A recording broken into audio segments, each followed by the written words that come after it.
এবার এ বিষয়ে আরো বিস্তারিত জানাতে খুলনা থেকে সরাসরি যুক্ত হচ্ছেন সহকর্মী বেল্লাল হোসেন সজল। সজল, মহালয়া ঘিরে কি ধরনের প্রস্তুতি দেখছেন? বিশেষ করে যারা সনাতন ধর্মাবলম্বী রয়েছেন তারা আসলে কি বলছেন, তাদের আনন্দ এবং উদ্দীপনার বিষয়টি জানাবেন।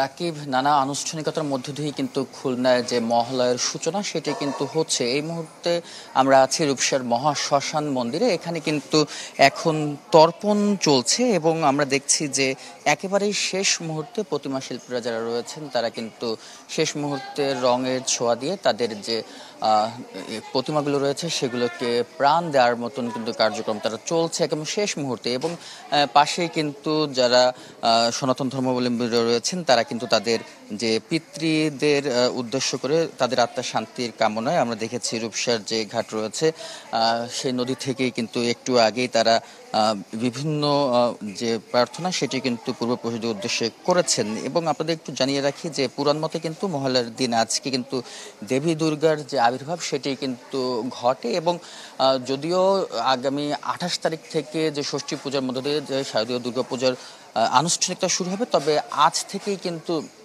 যে দেবীর আবির্ভাব সেটি কিন্তু ঘটছে এবং তারই মধ্যে দিয়ে যে শারদীয় দুর্গা উৎসবের যে আনুষ্ঠানিকতা উৎসব সেটি কিন্তু শুরু হচ্ছে। একটু পরেই এখানে চণ্ডী পাঠ সেটি কিন্তু হবে এবং তিল তর্পণ সেটি চলছে এবং প্রদীপ প্রজ্বলন রয়েছে এবং দুর্গার যে আগমনী গান, নৃত্য এবং বিভিন্ন যে আনুষ্ঠানিকতা সেটি কিন্তু শুরু হবে বলে কিন্তু এখানকার যে স্থানীয় রয়েছেন তারা কিন্তু জানিয়েছেন। এবং আপনাদের জানিয়ে রাখি এবার যে দেবী দুর্গার যে আগমনী সেটি কিন্তু যে গজে আসবেন এবং সেটি যেটি বলা হচ্ছে যে যে শুভ সূচনাও বলা যায় যে শস্য যে বসুন্ধরা যে শস্য শ্যামল বসুন্ধরা হবে সেটি কিন্তু বলা হচ্ছে। এবং দেবী দুর্গা এবার যাবেন কিন্তু দোলায় চড়ে। এটা অশুভ শক্তি বলা হলেও, অশনি সংকেত বলা হলেও কিন্তু ভক্তরা যারা রয়েছেন তারা কিন্তু আশা করছেন যে সকল অশুভ শক্তি কাটিয়ে কিন্তু দেবী শুভ সূচনা করবেন এবং যাওয়ার পরেও কিন্তু সেই যে শুভ শক্তি সেটি কিন্তু থাকবে। এবং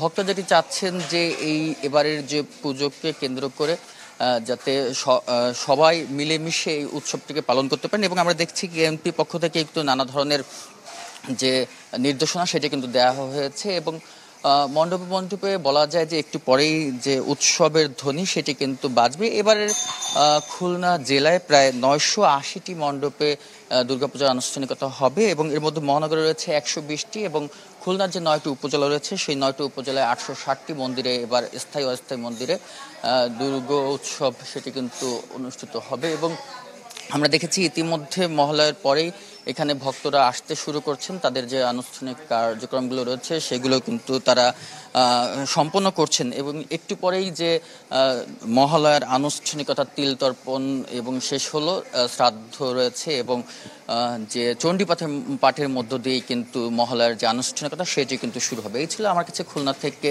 মহালয়ার সর্বশেষ সংবাদ। সজল, আপনাকে ধন্যবাদ। দর্শক, এবার যেতে চাই বরিশালে, সেখান থেকে সরাসরি যুক্ত হচ্ছেন সহকর্মী কাউসার হোসেন রানা। রানা, মহালয়া ঘিরে আমরা দেখলাম যে রাজধানী এবং রাজধানীর বাইরে নানা ধরনের আয়োজন চলছে। বরিশালের সবশেষ খবর জানাবেন।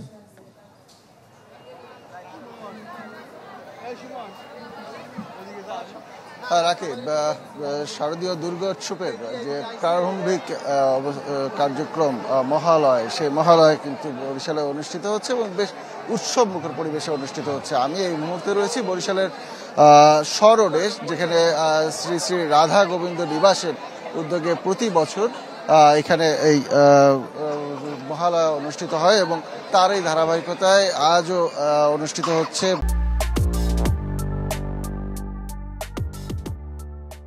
ভোর 6:30টায় এখানে শুরু হয়েছে এই কার্যক্রম এবং প্রথমেই চণ্ডী পাঠ হয়। এতক্ষণ এখানে চণ্ডী পাঠ অনুষ্ঠিত হচ্ছিল। এরপরে এখানে নাটিকা প্রদর্শন করা হবে এবং তারপরে নাচ গান সহ সাংস্কৃতিক অনুষ্ঠান অনুষ্ঠিত হবে। সনাতন ধর্মাবলম্বীদের মতে মহালয়া হলো পিতৃপক্ষ ও দেবীপক্ষের সন্ধিক্ষণ এবং দুর্গাপূজার উৎসবের সূচনা। এই দিনে দেবী দুর্গা মহিষাসুর বধ করে পৃথিবীতে আগমন করেন বলে বিশ্বাস করা হয় এবং যার প্রেক্ষিতেই কিন্তু আজ ভোরবেলায় মানুষ এখানে চণ্ডী পাঠ করেছে। মহিষাসুর মর্দিনীর মন্ত্র শুনে দেবীকে আহ্বান করছে। এবং এরপরে যেটি বলছিলাম যে প্রতি বছরের মতো এখানে নাটিকা প্রদর্শন করা হবে এবং যেখানে দেখানো হবে যে সেই মহিষাসুর মর্দিনী কিভাবে অসুরকে বধ করেছিলেন সেই যে দৃশ্যাবলী সেই দৃশ্যাবলী কিন্তু এখানে ফুটিয়ে তোলা হবে।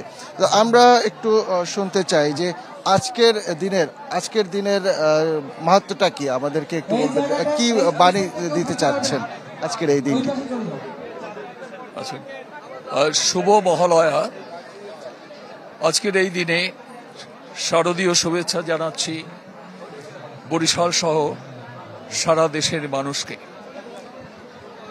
গত 12 বছর ধরে অগ্রগামী যুব সংঘ এই মহালয়া অনুষ্ঠানটি করে যাচ্ছে এবং খুব সুন্দরভাবে, এবং বরিশালেই প্রথম হচ্ছে। আমার দৃষ্টিকোণ থেকে বাংলাদেশে মাত্র গুটি কয়েক কাজ হয়েছে এবং তাদেরকে আরো শুভেচ্ছা জানাচ্ছি। শুনছিলেন যে 12 বছর ধরে এখানে মহালয়া অনুষ্ঠান অনুষ্ঠিত হচ্ছে এবং আগামীতেও চলবে এবং সবাইকে শান্তি কামনা করছেন। তো এই ছিল এখানকার সর্বশেষ খবর। রাখি রানা, আপনাকে ধন্যবাদ। দর্শক, এবার যেতে চাই রংপুরে, সেখান থেকে সরাসরি যুক্ত হচ্ছেন সহকর্মী ফখরুল শাহিন। শাহিন, সারা দেশে কিন্তু নানা উৎসাহ উদ্দীপনা দিয়ে সনাতন ধর্মাবলম্বী যারা তারা পালন করছেন মহালয়া। রংপুরে কি অবস্থা দেখছেন? সকাল থেকে ভক্তদের ভিড় কেমন?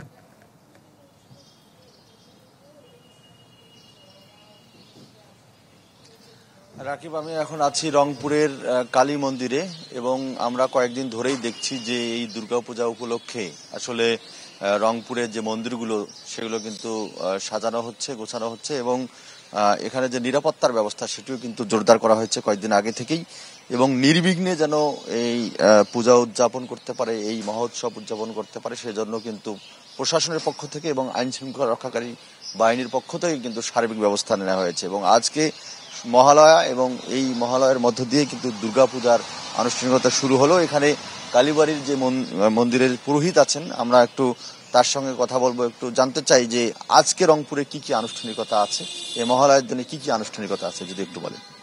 আচ্ছা, আমি দেবজিৎ বিভাস মিশ্র, সহকারী পুরোহিত, রংপুর কালীবাড়ি, করুণাময়ী কালীবাড়ি। আজকে মহালয়ার তিলতো অর্পণের শেষ দিন। এটা হচ্ছে প্রেত পক্ষ বা অপর পক্ষ বা পার্বণ শ্রাদ্ধ বলাটাকে, এটা আমরা 15 দিন থেকে তিলতো অর্পণ করে আসতেছি। তিলতো অর্পণের আজকে শেষ দিন। এটাতে মানে যারা গত হয়ে গেছেন, স্বর্গবাসী হয়ে গেছেন, তাদের দোষে জল তিল প্রদান করা হয় তাদেরকে। আমরা বুঝতে পারছি মানে 8:30টার দিকে শুরু হবে আপনাদের যে আনুষ্ঠানিকতা, এবং ধর্মসভা মন্দির আছে সেখানে কিন্তু চণ্ডী পাঠ হবে আমরা জানতে পেরেছি। তো এই আনুষ্ঠানিকতা যেন সুষ্ঠুভাবে সম্পন্ন হয় সেজন্য কিন্তু প্রশাসন তৎপর রয়েছেন। তো এই ছিল এখানকার সর্বশেষ। রাকিব, ফখরুল, আপনাকে অসংখ্য ধন্যবাদ আমাদের সাথে যুক্ত হওয়ার জন্য। দর্শক, মহালয়ার সবশেষ খবর জানতে বেশ কয়েকটি বিভাগীয় শহর থেকে যুক্ত হয়েছিলেন আমাদের সহকর্মীরা।